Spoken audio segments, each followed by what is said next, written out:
Од денеска објавувањето на цени онлайн повеќе не е избор, туку и обврска. Маркетите, продавниците за бела техника, салоните за мебел, аптеките се должни со закон за заштита на потрошувачи да ги прикажат на интернет кој производ колку чини, јасно и достапно за секој.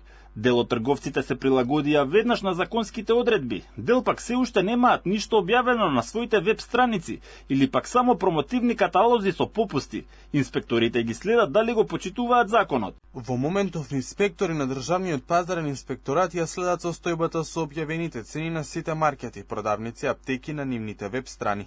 Се уште е рано да кажеме колку од нив не ги имаат извршено обврските. Очекувам целосниот извештај од работата на инспекторите да го добијам во вторник, кога ќе имаме точната бројка на трговци кои го немаат испочитувано законот. Повеќето граѓани ја поздравуваат мерката и велат дека така ќе може да си проверат на интернет кој производ каде и колку чини и ќе си одредат каде ќе ги трошат своите пари, наместо да губат време да шетаат по маркети за да направат разлика во цените.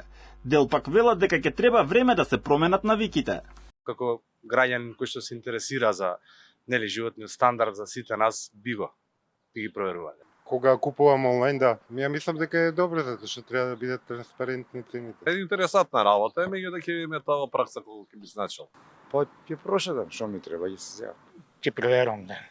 Па не, обично си шетаме, ние си гледаме, онлайн не гледаме. Влези у продавница, ако ефтино ќе си купиш, ако не ќе си искочиш, ќе мораш на друго место.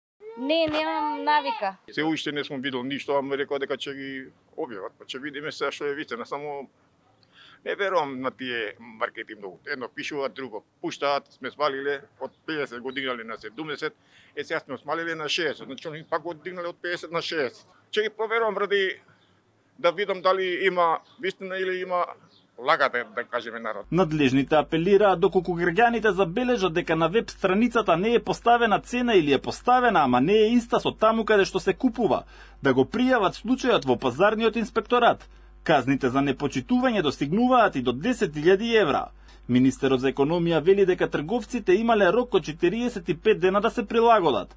Во однос на аптеките и новоформираната стопанска комора на мали трговци, кои побараа пролонгирање на рокот за прилагодување, порача дека законот е веќе на сила и не може против него, но сепак подготвен е да ги слушне нивните размислувања. После празниците, значи одма идната недела, јас си отварам состанок, ќе ги слушам нивните барања, нивното образложение и ќе ги кажам нашето образложение зошто овој закон стапи на сила и зошто треба да биде функционален, поради тоа што треба, значи, транспарентноста да биде поголема од страна на маркетите, трговците. Граѓаните треба да знаат каде да ги трошат нивните пари, кои цени се поевтини. Ние сме тука на страна на граѓаните, треба да ги им излеземе на просред, така да овие законски решења што ги донесеме и овие правилници што ги правиме се во интерес на граѓаните. Со објавувањето на онлайн цените, очекувањата се дека ќе се зголеми конкуренцијата и истите ќе се намалат.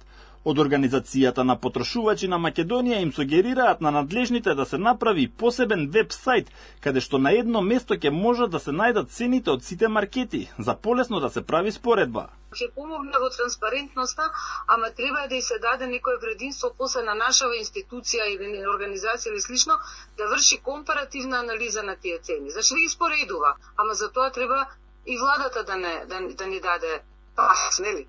Еве, сега е ова одлична мерка, све меѓутоа, еден обичен потрошувач уверо треба да влезе да види, ваму да види, таму да види, а на еден веб портал ако влезе ќе ги види денес сите цени. Ажурирањето на цените треба да се врши секој ден до 10 часот, а во случај на ненамерна техничка грешка, трговецот е должен да ја коригира во рок од 24 часа. Доколку од страна на трговецот се нудат промотивни или попусни цени, на веб страницата треба да биде означена редовната цена, процентот или износот на намалувањето, како и време траењето на промоцијата или попустот.